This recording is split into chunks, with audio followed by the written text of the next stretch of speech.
benar. Aku gelisah, sangat-sangat gelisah pada waktu itu, dan sekarang pun masih. Namun, bagaimana kalian bisa menyebut aku gila? Rasa sakit ini menajamkan indraku, tidak melemahkan ataupun menumbuhkannya. Dibandingkan dengan indraku yang lain, indra pendengaranku lah yang semakin menajam. Aku bisa mendengar semua hal yang ada di bumi dan di langit. Bahkan suara neraka pun terdengar olehku. Bagaimana kalian bisa mengatakan aku gila? Dengarlah, kalian akan tahu betapa warasnya dan betapa tenangnya aku menceritakan kepadamu kejadian waktu itu. Sulit bagiku menceritakan padamu mula-mula bagaimana gagasan itu menyelinap dalam benakku. Ketika masuk, ia menghantuiku siang dan malam. Tidak ada niat dan gundangku. Aku mencintai orang tua itu.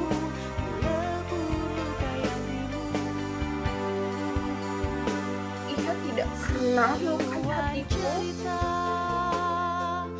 tidak pernah berbuat salah padaku. Emasnya pun tidak menginginkan. Pikir yang jadi persoalan adalah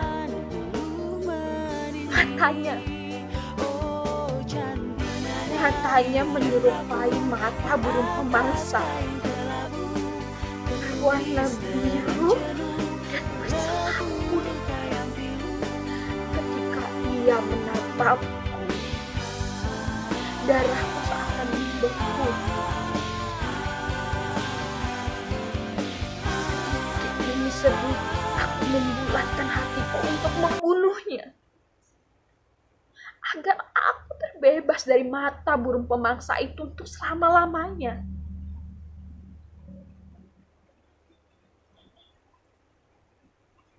Disinilah pokok persoalannya. Kau menganggap aku gila. Orang gila mana yang tahu apa yang diperbuatnya? Kau akan tahu bagaimana aku melakukannya.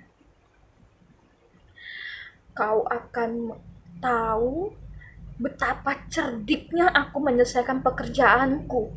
Begitu rapih, terencana, dan kemudian berpura-pura tidak tahu apa-apa. Aku kembali menjadi lebih manis pada si tua itu seminggu terakhir sebelum aku membunuhnya. Setiap malam menjelang tengah malam, aku memutar gagang pintu kamarnya dan membukanya dengan hati-hati. Setelah pintu kamar itu terkuak dan cukup bagiku untuk memasukkan kepala, ku masukkan lentera berkatup yang kurapatkan semua lempeng katupnya hingga tak ada sinar yang menerobos keluar dari lentera itu.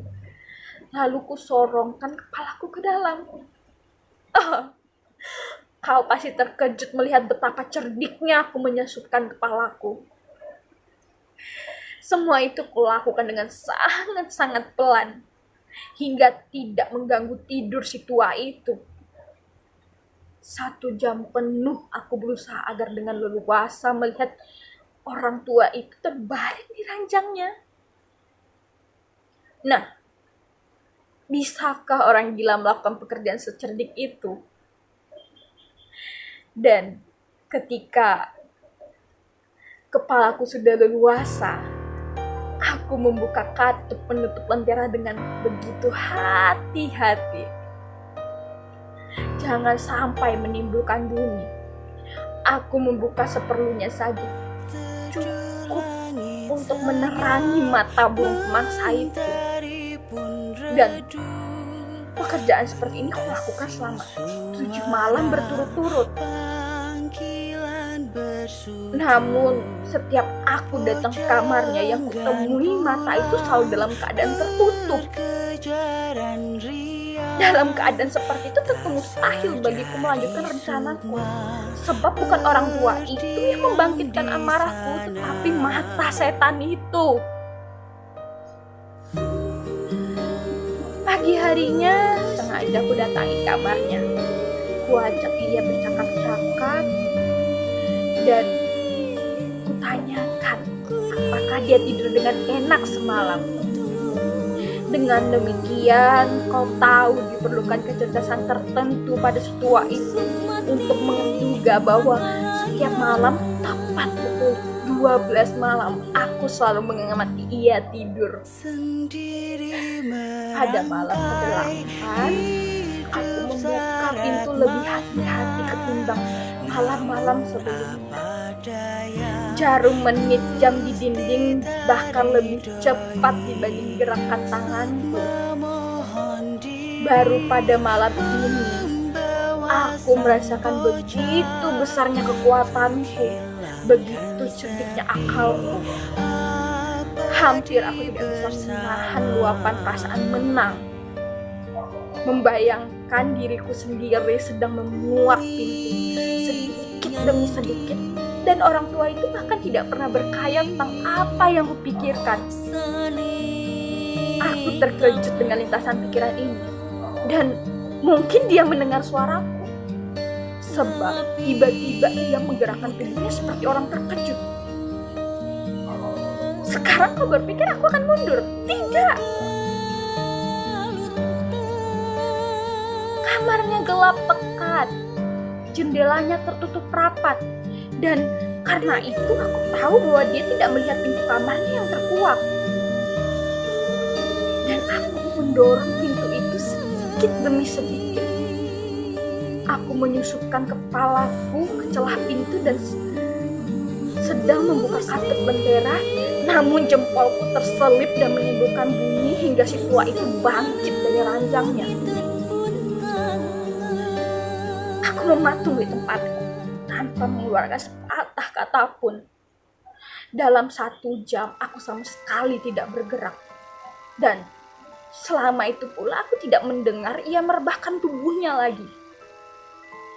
Ia tetap duduk di ranjangnya dan mendengarkan, seperti aku malam demi malam mendengar detak jam kematian di dinding. Tiba-tiba aku dengar erangan muncul karena teror kematian orang tua itu, seperti orang lemah yang tercekik. Suara yang muncul dari dasar jiwa yang diteror kengerian. Aku kenal sekali dengan suara itu. Beberapa malam, tepat tengah malam, di saat dunia terlelap, suara itu bangkit dari dadaku, menusuk-nusukku dengan gaungan yang mengerikan, sebuah teror yang menggelisahkan. Aku kenal betul suara itu. Aku tahu apa yang dirasakan orang tua itu dan turut berduka atas kemalangannya. Meskipun kau tahu bahwa mata itu tidak akan pernah lagi terpejam sejak ia terkejut oleh suara yang membangunkannya. Rasa takutnya tumbuh semakin besar. Ia mencoba menenangkan diri tapi tidak bisa, karena itu sia-sia. Sebab maut yang menggigitnya diam-diam kini telah mengepung korbannya dengan bayang-bayang hitam. Dan efek muram bayang-bayang yang tidak tampak itulah yang menyebabkan ia merasakan kehadiranku di kamar. Setelah cukup lama menunggu dengan begitu sabar, tanpa mendengar ia membaringkan kembali tubuhnya, maka kubuka sedikit sekali katup lentera untuk mendapatkan celah kecil. Akhirnya seutas cahaya setipis sumber benang laba-laba memancar dari celah lentera dan jatuh tepat di mata burung pemangsa itu. Mata itu terbuka begitu lebar dan amarahku langsung bangkit melihat mata itu terbuka. Jelas sekali kulihat sepasang mata biru dengan selaput yang mengerikan yang menusukkan hawa dingin di sumsum tulangku. Namun sama sekali tidak kulihat wajah orang tua itu, sebab seolah dibimbing oleh naluriku. Cahaya lentera kuarahkan tepat pada bulatan mata keparat itu. Samar-samar terdengar suara detak dalam tempo cepat seperti detak jam yang terbungkus kain. Aku kenal betul suara itu, suara detak jantung orang tua itu. Kemarahanku memuncak. Kendati kemudian aku masih menahan diri, tahan nafasku. Ku jaga lentera di tanganku agar sinarnya tetap jatuh di matanya. Sementara detak jantung terkutuk itu temponya semakin meningkat. Semakin lama semakin cepat dan semakin keras. Kau catat omonganku baik-baik. Telah kukatakan padamu bahwa aku bisa. Begitulah perasaanku.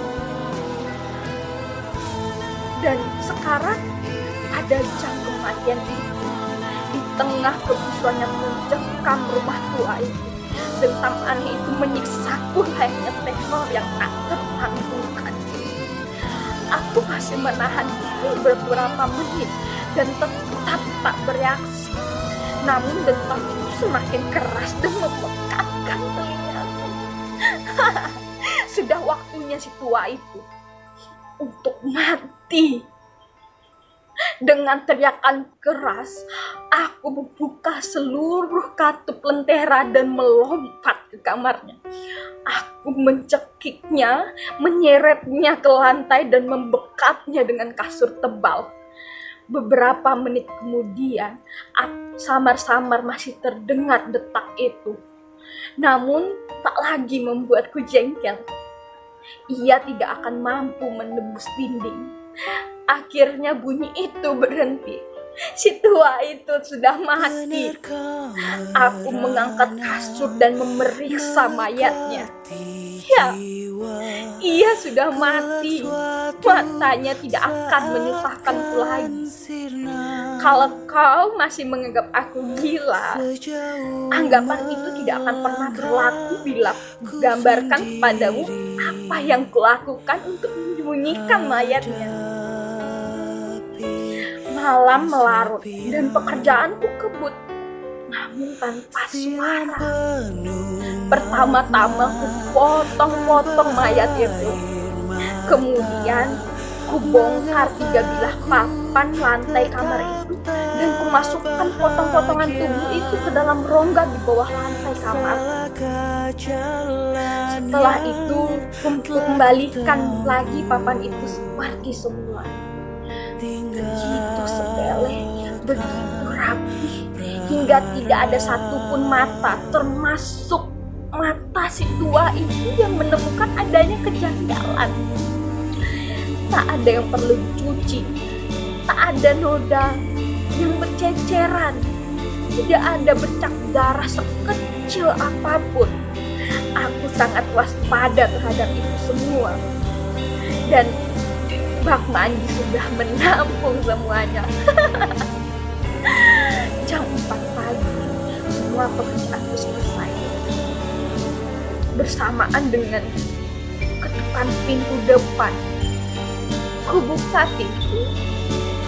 Ada 3 orang lelaki masuk dan memperkenalkan diri dengan sopan sebagai petugas kepolisian. Seorang tetangga mendengar pekik semalam, menduga ada tindak kejahatan. Ia pun melaporkan itu ke kantor polisi dan mereka ditugasi untuk menyelidiki kecurigaan dari si tetangga itu. Apalagi yang perlu ketakutan? Dengan ramah persilahkan mereka masuk. Aku menceritakan bahwa si tua itu tidak ada di rumah dan pekik itu muncul karena aku sedang mengigau.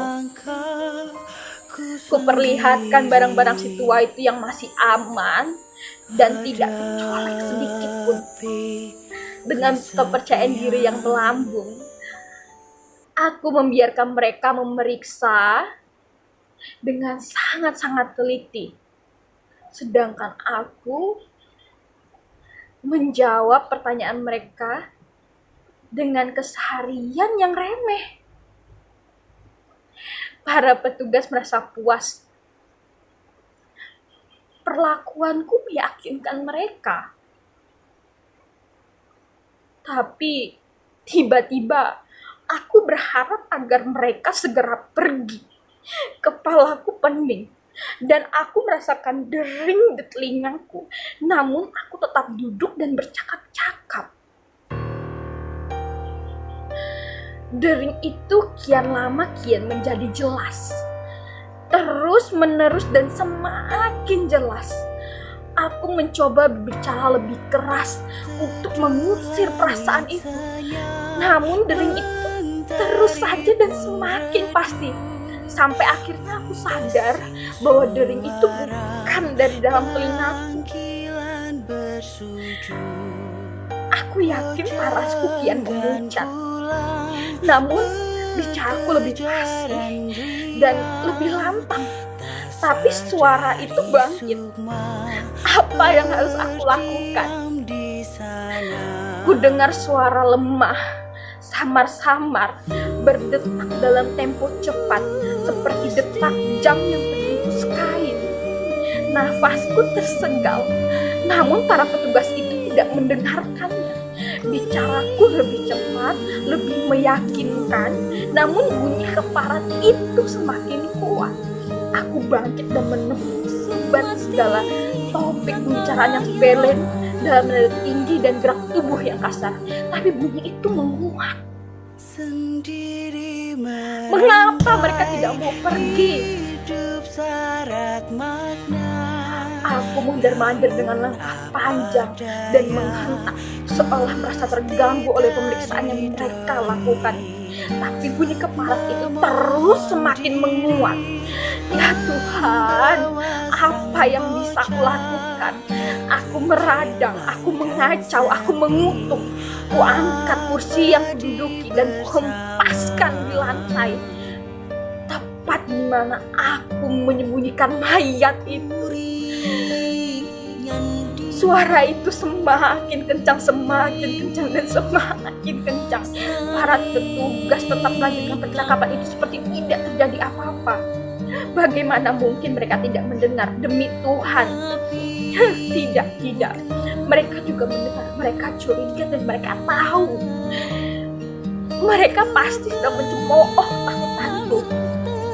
Cara lain kurasa jauh lebih baik dari siksaan seperti ini. Cara lain, apapun bisa ditanggungkan daripada pelecehan seperti ini. Aku tidak kuat melihat mereka yang tersenyum dan berpura-pura tidak tahu apa-apa. Suara itu semakin kencang. Aku tidak kuat berbohong lagi dan aku mengaku pada mereka bahwa aku menyembunyikan mayatnya di bawah lantai kamar itu. Aku tidak kuat.